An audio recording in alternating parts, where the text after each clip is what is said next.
નમસ્કાર, સ્વાગત છે આપનું સમાચાર સુપરફાસ્ટમાં. આપની સાથે હું છું પ્રિયંકા. આજે ગુજરાતમાં રાજકીય પાર્ટીઓ માટે પ્રચારનો અંતિમ દિવસ છે. સાંજે 5 વાગે પ્રચારના પડઘમ શાંત થઈ જશે અને કોઈ પણ રાજકીય પાર્ટીઓ સાંજના 5 વાગ્યા બાદ પ્રચાર કે સભા સંબોધી નહીં શકે. ત્યારે છેલ્લી ઘડીએ ભાજપ અને કોંગ્રેસના નેતાઓ પ્રચારમાં એડીચોટીનું જોર લગાવશે. વડાપ્રધાન નરેન્દ્ર મોદી આજે ગુજરાત આવશે. 9:30 કલાકે તેમનું એરપોર્ટ પર આગમન થશે. અમદાવાદ એરપોર્ટથી હેલિકોપ્ટર મારફતે તેઓ પાટણ જશે. ત્રીજા ચરણના ચૂંટણી પ્રચારના અંતિમ દિવસે આજે વડાપ્રધાન મોદી પાટણમાં જંગી સભાને સંબોધન કરશે. પાટણના યુનિવર્સિટી ગ્રાઉન્ડ પર સવારે 9 વાગે મોદી જાહેર સભાને સંબોધશે. 21, 22 અને 23 એપ્રિલે 3 દિવસ વડાપ્રધાન ગુજરાતમાં સભા કરશે. આજે પીએમ મોદી પાટણ, મહેસાણા અને બનાસકાંઠાના મતદારોને સંબોધન કરશે. ચૂંટણી પ્રચારના અંતિમ દિવસે આજે સાણંદમાં અમિત શાહનો ભવ્ય રોડ શો યોજાશે. સાણંદના એપીએમસીથી રેલી શરૂ થશે. ત્યારબાદ સંન્યાસ આશ્રમ રોડ, તલાટીનો મેળો, મોટી ગોલવાડ, તાલુકા પંચાયત, શેઠ સીકે હાઈસ્કૂલ, બાબા સાહેબ આંબેડકર પ્રતિમા, સંસ્કાર પ્રાથમિક શાળા, જૈનવાડી થઈને ઘડિયા 4 રસ્તા સુધી અમિત શાહનો રોડ શો યોજાશે. લોકસભા બેઠકના ભાજપના ઉમેદવાર દેવુસિંહ ચૌહાણ સવારે 11 વાગે નડિયાદમાં રોડ શો કરશે. ભાજપના કાર્યકર્તાઓ દ્વારા બાઇક રેલી કાઢીને મતદારોને છેલ્લી ઘડીએ રીઝવવાના પ્રયાસ કરાશે. પ્રચારના અંતિમ દિવસે કોંગ્રેસના દિગ્ગજ નેતાઓ પ્રચારમાં જોતરાશે.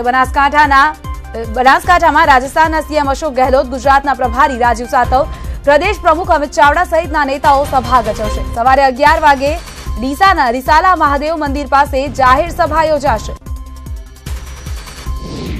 શક્તિસિંહ ગોહિલની ઉપસ્થિતિમાં આજે ભાવનગરમાં સવારે 9 કલાકે કોંગ્રેસનો રોડ શો યોજાશે. કોંગ્રેસના મનહર પટેલ અને શક્તિસિંહ ગોહિલ રોડ શો દ્વારા મતદારોને આકર્ષવાનો પ્રયાસ કરશે.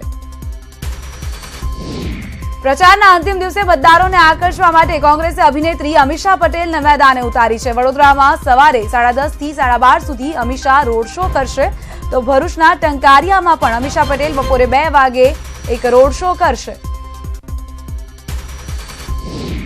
બનાસકાંઠામાં ઠાકોર સેનાના અપક્ષ ઉમેદવાર સ્વરૂપ ઠાકોર માટે આજે બપોરે 12 વાગે અલ્પેશ ઠાકોર જાહેર સભાને સંબોધશે. ડીસાના ઠાકોર મત બેંકવાળા ગામડામાં અલ્પેશની જાહેર સભા યોજાશે. મહેસાણા તાલુકા પંચાયતમાં કોંગ્રેસને ઝટકો લાગ્યો છે. પંચાયતના 3 સભ્યોએ રાજીનામું આપ્યું છે તો 3 સભ્યો ભાજપમાં જોડાયા છે. તો હજુ પણ વધુ સભ્યો ભાજપમાં જોડાય તેવી શક્યતા છે. રાજકોટમાં વડાપ્રધાન નરેન્દ્ર મોદીની જીત માટે 11 કુંડી યજ્ઞનું આયોજન કરાયું. શહેરની આત્મીય કોલેજ ખાતે બ્રહ્મ સમાજની મહિલાઓએ વડાપ્રધાન નરેન્દ્ર મોદીની જંગી બહુમતીથી જીત થાય તે માટે પ્રાર્થના કરી. તો 51 જેટલી મહિલાઓએ આહુતિ આપી મોદીની જીતની કામના કરી. કોંગ્રેસ ગલી મહોલ્લા બાદ મલ્ટીપ્લેક્સ થિયેટરોમાં પણ પ્રચાર કરશે. શહેરોના મલ્ટીપ્લેક્સમાં કોંગ્રેસે બ્રાન્ડિંગ શરૂ કર્યું છે. ગુજરાતના 25 સહિત દેશના 250 મલ્ટીપ્લેક્સમાં બ્રાન્ડિંગ કરવામાં આવશે. થિયેટરોમાં કોંગ્રેસ મેનિફેસ્ટોનો પ્રચાર કરશે. દેશની 6000 સ્ક્રીન પર કોંગ્રેસ એડ ફિલ્મ પ્રસારિત કરી રહી છે. ગુજરાતમાં ચૂંટણી પ્રચાર આજે અંતિમ ચરણમાં છે. ત્યારે ગુજરાત કોંગ્રેસ પ્રભારી રાજીવ સાતવ દાંતાના હડાદ ગામે પહોંચ્યા, જ્યાં તેમણે આદિવાસીઓની વિશાળ જનમેદનીને સંબોધી હતી. સભાને સંબોધતા રાજીવ સાતવે કહ્યું કે ગુજરાતમાં આશ્ચર્યજનક પરિણામો આવશે. જેમ 2017ની વિધાનસભા સીટોમાં વધારો થયો હતો તેથી વધુ પ્રતિસાદ આ વખતે લોકસભામાં મળશે.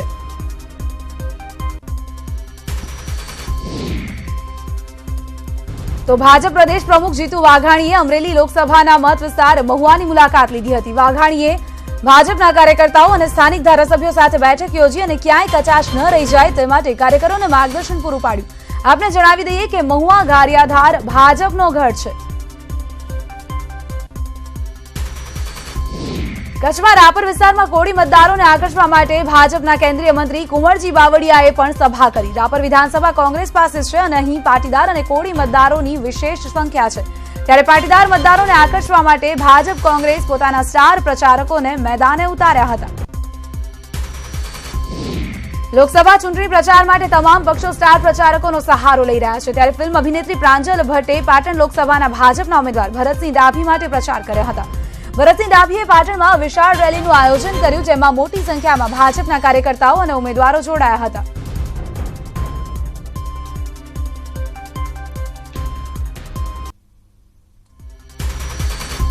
પોરબંદર લોકસભા બેઠકના ભાજપના ઉમેદવાર રમેશ ધડુકના પ્રચાર માટે જિલ્લા યુવા ભાજપે બાઇક રેલીનું આયોજન કર્યું. શહેરના કલી રિવરફ્રન્ટથી શરૂ કરેલી વિજય શંખનાદ રેલી શહેરના મુખ્ય રસ્તાઓ પર ફરી હતી. તો આ રેલીમાં મોટી સંખ્યામાં ભાજપના કાર્યકર્તાઓ જોડાયા હતા. ભાજપમાંથી કોંગ્રેસમાં જોડાયેલા અભિનેતા શત્રુઘ્ન સિન્હાએ વડોદરામાં પ્રચાર કર્યો, જ્યાં તેમણે પીએમ મોદી પર પ્રહાર કર્યા. તેમણે કહ્યું કે દેશમાં મોદી લહેર નહીં, મોદી કહેર છે. તો સાથે જ કોંગ્રેસની જીતનો વિશ્વાસ પણ વ્યક્ત કર્યો હતો. પંચમહાલના શહેરામાં પરેશ રાવલ કોંગ્રેસ પર ગરજ્યા. રાવલે કહ્યું કે આ કોંગ્રેસનું નહીં, આતંકવાદીઓનું ઘોષણાપત્ર છે. કોંગ્રેસવાળા પહેલા દેશને લૂંટી ગયા અને હવે દેશને લૂંટવા બેઠા છે. પોરબંદર લોકસભા બેઠકના ભાજપના ઉમેદવાર રમેશભાઈ ધડુકના ચૂંટણી પ્રચાર માટે ભાજપના સ્ટાર પ્રચારક પરેશ રાવલ કુતિયાણા પહોંચ્યા હતા, જ્યાં તેઓએ મણિશંકર અય્યરે પીએમ મોદીને પાકિસ્તાનમાં જઈને મોદીને હરાવવાની વાત કરી હતી તેના પર ચાબખા માર્યા હતા. દમણ અને દાદરા નગર હવેલીમાં ભોજપુરી સ્ટાર અને ગોરખપુર બેઠકના ભાજપના ઉમેદવાર રવિ કિશને પ્રચાર કર્યો. કાર્યક્રમમાં રવિ કિશને કોંગ્રેસ પર આકરા પ્રહાર કર્યા. સાથે જ કહ્યું કે વંશવાદની રાજનીતિ કરનાર મહાગઠબંધન કરીને ભેગા થઈ ગયા છે. રાષ્ટ્રવાદની રાજનીતિ કરનાર નરેન્દ્ર મોદી એકલા છે. જિગ્નેશ મેવાણી અમદાવાદના ઈસનપુરમાં જાહેર સભાને સંબોધી હતી. દૈનિક ફેરિયાઓ લારી ગલ્લા અને શાકભાજી તથા છૂટક વેચાણ કરી પોતાનું ગુજરાન ચલાવતા લોકોના પ્રશ્નોને લઈને જાહેર સભા કરી. સાથે જ જિગ્નેશ મેવાણીએ કહ્યું કે ગરીબ પોલીસ કર્મચારીઓ ફિક્સ પગાર કર્મચારીઓની સાથે છું, પરંતુ જો લારી ગલ્લાવાળાને કનડગત કરવામાં આવશે તો તેમની સામે છું. બનાસકાંઠાના થરાદના કેન્દ્રીય મંત્રી પુરુષોત્તમ રૂપાલાની જાહેર સભા યોજાઈ. રૂપાલાએ જાહેર સભાને સંબોધતા કોંગ્રેસ પર વાકબાણ ચલાવ્યા. કહ્યું કે કોંગ્રેસે 60 વર્ષ સુધી રાજ કર્યું હોવા છતાં ખેડૂતોને કોઈ જ લાભ નથી આપ્યો અને હવે તેમને ચૂંટણી આવતા જ ખેડૂતો યાદ આવ્યા છે. સાંસદ મનસુખભાઈ વસાવાએ ડેડિયાપાડામાં સભા સંબોધી હતી, જેમાં તેમણે કોંગ્રેસ અને બીટીપીને આડે હાથ લીધા હતા. વસાવાએ કહ્યું કે જંગલ જમીનની બાબતે બીટીપી અને કોંગ્રેસવાળા બકવાસ કરે છે. ભાજપે આદિવાસીઓને જમીન આપી છે, કોંગ્રેસે માત્ર થાલા વચનો આપ્યા છે. રાહુલ ગાંધી માત્ર જુઠ્ઠાણું ફેલાવી રહ્યા છે. મતદાનને ગણતરીના કલાકો પહેલા સુરત ભાજપના ઉમેદવાર દર્શના જરદોશ માટે પ્રચાર માટે રત્ન કલાકારો પાસે પહોંચી ગયા હતા. દર્શનાબેન ડાયમંડ ફેક્ટરીમાં જઈને રત્ન કલાકારો સાથે મુલાકાત કરી આવ્યા અને હીરાની ઘંટી પર બેસીને ત્યાં પણ તેમણે હાથ અજમાવ્યો હતો. સૌરાષ્ટ્રના મતદારોનું વિભાજન ન થાય તે માટે ભાજપના ઉમેદવાર એડી ચોટીનું જોર લગાવી રહ્યા છે. ભરૂચ લોકસભા બેઠક પર ભાજપ, કોંગ્રેસ અને ભારતીય ટ્રાઇબલ પાર્ટીનો ત્રિપાંખીયો જંગ જોવા મળી રહ્યો છે. ત્યારે ભારતીય ટ્રાઇબલ પાર્ટીના ઉમેદવાર છોટુ વસાવાએ ભરૂચમાં રોડ શો કર્યો. ભરૂચના જાડેશ્વર વિસ્તારમાંથી શરૂ થયેલ રોડ શો વિવિધ વિસ્તારોમાં ફર્યો હતો અને લોકોનું જનસમર્થન મેળવવાનો પ્રયાસ કરવામાં આવ્યો હતો. લોકસભા ચૂંટણીને લઈને અમદાવાદની બેઠકો માટે તૈયારીઓ કરી દેવાઈ છે, જે અંગેની માહિતી અમદાવાદના કલેક્ટર દ્વારા એક પ્રેસ કોન્ફરન્સ દ્વારા આપવામાં આવી હતી. જ્યાં મતદાન મથકો ઉભા કરવામાં આવ્યા છે ત્યાં વેઇટિંગ રૂમ બનાવવામાં આવશે અને લોકોને ગરમીમાંથી રાહત મળે તે માટે મંડપ અને પાણીની વ્યવસ્થા પણ કરવામાં આવશે. મતદાન દરમિયાન મેડિકલ ટીમની પણ વ્યવસ્થા કરવામાં આવી છે. તંત્ર તરફથી કરવામાં આવેલી તૈયારીઓમાં 105 મહિલા પોલિંગ બૂથ હશે અને વોટર આસિસ્ટન્ટ બૂથ પણ તૈયાર કરવામાં આવશે. તદુપરાંત કેવી રીતે વોટ કરી શકાય તેની માહિતી આપતા પોસ્ટર્સ પણ બૂથની બહાર લગાવવામાં આવશે. તો 716 બૂથો પર વ્હીલચેરની સુવિધા આપવામાં આવશે. જામનગરમાં રેલીને લઈને હાર્દિક પટેલે જામનગર પોલીસ પાસે સુરક્ષાની માંગ કરી છે. હાર્દિક પટેલે પોતાના ઓફિશિયલ લેટરથી જામનગર પોલીસને રજૂઆત કરી છે.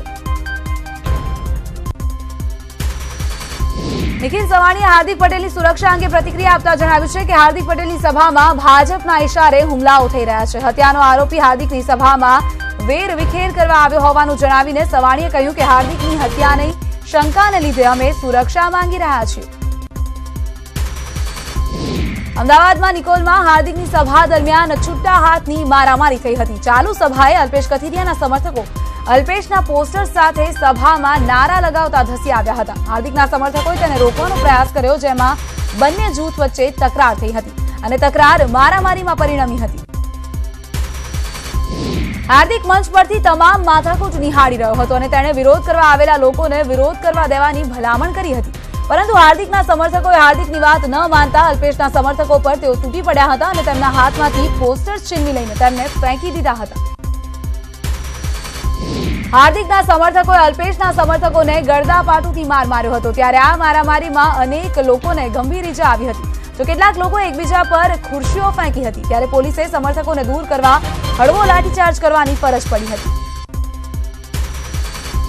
હાર્દિકના સમર્થકોએ અલ્પેશના સમર્થકોના કપડા ફાડી નાખ્યા હતા. બંને સમર્થકો વચ્ચે થયેલી મારામારીમાં અલ્પેશના સમર્થકો જખમી થયા હતા અને તેમના શર્ટ ફાડી નાખવામાં આવ્યા હતા. ઘટના બાદ હાર્દિક પટેલે ન્યૂઝ 18 સાથેની વાતચીતમાં જણાવ્યું હતું કે જે લોકોએ વિરોધ કરવો હોય તે કરી શકે છે. કેટલાક લોકો અલ્પેશનું પોસ્ટર લઈને ગેરમાર્ગે દોરવાનો પ્રયાસ કરી રહ્યા છે.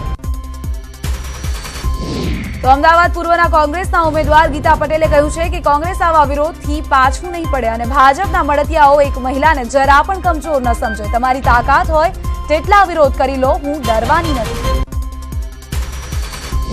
હાર્દિક પટેલે શુક્રવારે જ પોલીસ કમિશનરને પત્ર લખ્યો હતો. પત્ર વિરાટનગર નિકોલની સભામાં સુરક્ષા આપવા માટે લખવામાં આવ્યો હતો. હાર્દિકે પત્ર દ્વારા જીવલેણ હુમલાની આશંકા વ્યક્ત કરી હતી. તો અમદાવાદથી બાપુનગરના કોંગ્રેસના ધારાસભ્ય હિંમતસિંહ પટેલે કહ્યું છે કે ભાજપ લોકોના અવાજને દબાવવાનો પ્રયાસ કરી રહ્યું છે, જેને કોંગ્રેસ પક્ષ સખત શબ્દોમાં વખોડે છે. હાર્દિકની સભા દરમિયાન થયેલી બબાલમાં અમદાવાદ ઝોન 5ના ડીસીપીએ જણાવ્યું છે કે જે 5 લોકોની અટકાયત કરવામાં આવી છે તે 5 સુરતથી આવેલા હતા અને તેમને અલ્પેશ કથિરિયા ગ્રુપમાંથી ઋષિ નામના એક વ્યક્તિએ મોકલ્યા હતા અને આ 5 વ્યક્તિઓ પર કોઈને કોઈ કેસ ચાલી રહ્યા છે અને તેથી તેઓ કેસના બાબતે વિરોધ નોંધાવવા આવ્યા હતા. હાઈકોર્ટે ખાસ સાધારણ સભા કરવા છૂટ આપતા મહેસાણામાં દૂધસાગર ડેરીની ખાસ સાધારણ સભા મળશે. આજે 11 વાગે સાધારણ સભા મળશે, ત્યારે બેઠક દરમિયાન દૂધસાગર ડેરી ફેડરેશન સાથે છેડો ફાડે તેવી શક્યતા છે. વિજયનગર તાલુકા વિકાસ અધિકારીએ ધારાસભ્ય અશ્વિન કોટવાલને આચારસંહિતા ભંગ બદલ પોતાનો જવાબ રજૂ કરવાની નોટિસ આપી છે. આ અંગે સ્પષ્ટતા કરતા કોટવાલે કહ્યું છે કે તેમણે કોઈને લોભ લાલચ નથી આપી. મારી આદિવાસી ભાષામાં મેં મારી વાત રજૂ કરી હતી, એટલે કોઈ આચારસંહિતાનો ભંગ નથી થયો. સાબરકાંઠાના આદિવાસી વિસ્તાર વિજયનગરમાં અહેમદ પટેલની હાજરીમાં વિજય વિશ્વાસ સંમેલન યોજાયું હતું, જેમાં ખેડબ્રહ્માના ધારાસભ્ય અશ્વિન કોટવાલના ચાલુ પ્રવચન દરમિયાન લાઇટ જતી રહી, જેને પગલે તેઓ ઉશ્કેરાઈ ગયા હતા અને પોતાનો બળાપો થર્મલ પાવર સ્ટેશનના અધિકારીઓ પર કાઢ્યો હતો. લોકસભાની ચૂંટણીના રણમાં ધનકુબેરોની ભરમાર જોવા મળી. લોકસભાની ચૂંટણીમાં ત્રીજા તબક્કામાં ગુજરાતમાં સૌથી વધુ 75 ઉમેદવારો કરોડપતિ છે. એસોસિએશન ફોર ડેમોક્રેટિક રિફોર્મ્સના રિપોર્ટ અનુસાર લોકસભા ચૂંટણીના ત્રીજા તબક્કામાં 26 બેઠકો પર કુલ 573 ઉમેદવારો મેદાનમાં છે. આણંદમાં સાંસદે એસપીની બદલી ન કરવા માટે ભલામણ કરતો પત્ર લખ્યો છે. સીએમ અને ગૃહમંત્રીને પત્ર લખીને ભલામણ કરવામાં આવી છે. એસપી મકરંદ ચૌહાણની બદલી ન કરવાની ભલામણ કરાઈ છે. મકરંદ ચૌહાણ છેલ્લા 15 માસથી આણંદમાં સેવા આપે છે, જેના માટે સાંસદ દિલીપ પટેલે પત્ર લખીને બદલી ન કરવા માટેની માંગ કરી છે. ગુજરાત ભાજપના પૂર્વ ઉપાધ્યક્ષ અને અબડાસાના પૂર્વ ધારાસભ્ય જયંતિ ભાનુશાળી હત્યા કેસમાં 6 આરોપીઓ સામે 1500 પાનાની ચાર્જશીટ રજૂ કરવામાં આવી છે. બચાવ કોર્ટમાં એસઆઈટીએ ચાર્જશીટ રજૂ કરી છે. આરોપી જયંતિ ઠક્કરના 4 દિવસના રિમાન્ડની માંગ કરાઈ છે, ત્યારે બચાવ કોર્ટે સોમવારે સવારના 6 વાગ્યા સુધીના રિમાન્ડ મંજૂર કર્યા છે. વડોદરાના સયાજી પાર્કમાં માતા પુત્રીની બેવડી હત્યાકાંડના આરોપીની ક્રાઇમ બ્રાન્ચે ધરપકડ કરી લીધી છે. આરોપી પ્રિયકાંત ઉર્ફે ભૈલુની ધરપકડ કરવામાં આવી છે. પોલીસે આ આરોપીને સાથે રાખીને સયાજી પાર્ક મકાનની અગાશી પર હત્યાકાંડની ઘટનાનું રિકન્સ્ટ્રક્શન કર્યું હતું. આરોપીને સોસાયટીમાં લાવતા જ મોટી સંખ્યામાં લોકોમાં રોષ જોવા મળ્યો હતો. પંચમહાલના ગોધરાની ચંચોપા પ્રાથમિક શાળામાં શિક્ષકે વિદ્યાર્થીને માર મારતા ચકચાર મચી છે. તો રોષે ભરાયેલા ગ્રામજનોએ શિક્ષકને માર માર્યો હતો. વિદ્યાર્થી અને શિક્ષકને સારવાર માટે ખસેડવામાં આવ્યા છે. અમદાવાદમાં નવરંગપુરા પોલીસે 4 લોકો સામે 80 લાખની છેતરપિંડીની ફરિયાદ દાખલ કરી છે, જેમાં રિટાયર્ડ ડીવાયએસપી બિસ્મિલ્લા ખાન પઠાણના પુત્ર ઇમ્તિયાઝ સામે પણ ફરિયાદ નોંધાઈ છે. ઇમ્તિયાઝે એક મહિલાની આરોપી સજ્જાદ નુરાની અને પત્ની યાસીન તથા કૃષ્ણ શર્મા સાથે મુલાકાત કરાવી હતી અને તમામ લોકોએ મળીને મહિલા પાસેથી 80 લાખ રૂપિયા પડાવ્યા હતા. રાજ્યના આઈપીએસ ઓફિસર રાજકુમાર પાંડ્યનના પત્ની પાસેથી બેંકમાં રિફંડના નામે છેતરપિંડી કરવામાં આવી હતી. આરોપીઓએ રિફંડના નામે ઓટીપી મેળવીને 1.37 લાખની છેતરપિંડી આચરી હતી. ત્યારે આ મામલે દિલ્હી સાયબર ક્રાઇમે 4 આરોપીની ધરપકડ કરી છે. 4 આરોપીઓ દિલ્હીમાં કોલ સેન્ટર ખોલીને અન્ય રાજ્યોમાં છેતરપિંડી આચરતા હતા. આરોપીઓ ગૂગલ પરથી જે વ્યક્તિને કમ્પ્લેન કરી હોય તેની માહિતી મેળવી તે વ્યક્તિને ફોન કરતા અને કંપનીમાંથી તેમને રિફંડ આપવામાં આવશે તેવું કહીને વિશ્વાસમાં લઈને તેમની તમામ ડિટેલ લઈ લેતા હતા અને છેતરપિંડી આચરતા હતા. ગુજરાતમાં ગરમીનો પારો ફરી વધી રહ્યો છે. આગામી 5 દિવસ હવામાન વિભાગે હીટવેવની આગાહી કરી છે. તાપમાનનો પારો 2 થી 3 ડિગ્રી વધશે. સૌરાષ્ટ્રના દરિયા કિનારે પણ ગરમીનું પ્રમાણ વધશે. વેરાવળ, પોરબંદર અને દીવમાં ગરમ પવન ફૂંકાશે. અબુધાબીમાં બનશે પ્રથમ સ્વામિનારાયણ મંદિર. આ સ્વામિનારાયણ મંદિરનું ભૂમિપૂજન કરવામાં આવ્યું. સ્વામિનારાયણ સંપ્રદાયના મહંત સ્વામીએ ભૂમિપૂજન કર્યું હતું. એસબીઆઈ બેંકના ગ્રાહકો માટે શરૂ કરાઈ છે એક નવી સુવિધા. હવે ડેબિટ કાર્ડ વગર જ બેંકમાંથી રૂપિયા નીકાળી શકશે. આપને જણાવી દઈએ કે સ્ટેટ બેંક ઓફ ઇન્ડિયાએ યોનો કેશ સર્વિસ શરૂ કરી છે. એસબીઆઈ બેંકે હાલ આ સર્વિસ માત્ર 16,500 એટીએમમાં જ ઉપલબ્ધ કરાવી છે. આ સુવિધા ખૂબ જ સરળ અને સુરક્ષિત છે. એચડીએફસી બેંકને જાન્યુઆરી-માર્ચ ત્રિમાસિકમાં 5,885.12 કરોડનો નફો થયો છે. તે 2018ના જાન્યુઆરી-માર્ચના ત્રિમાસિકની સરખામણીમાં 2.26% વધુ છે. સમગ્ર નાણાકીય વર્ષ 2018-19માં બેંકોને 32,199.64 કરોડ રૂપિયાનો નફો થયો છે.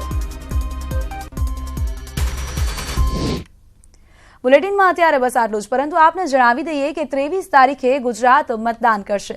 આપ પણ મતદાન કરો અને ન્યૂઝ 18ની સાથે આપ મતદાન કરીને જોડાઈ શકો છો દેશના વિકાસમાં. અત્યારે બસ આટલું જ. નમસ્કાર.